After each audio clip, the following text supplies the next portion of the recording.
తెల్ల తెల్లవారే వెలుగు రేఖలా పచ్చ పచ్చ పచ్చి మట్టి బొమ్మలా అల్లి బిల్లి వెన్న పాల నురగలా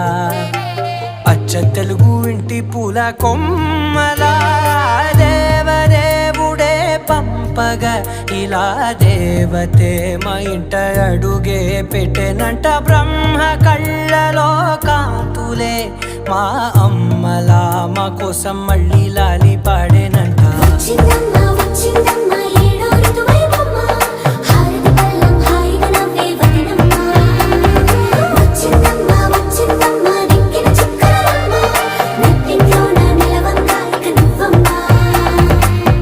తెల్లవారే వెలుగు రేఖలా పచ్చ పచ్చ పచ్చి మట్టి బొమ్మ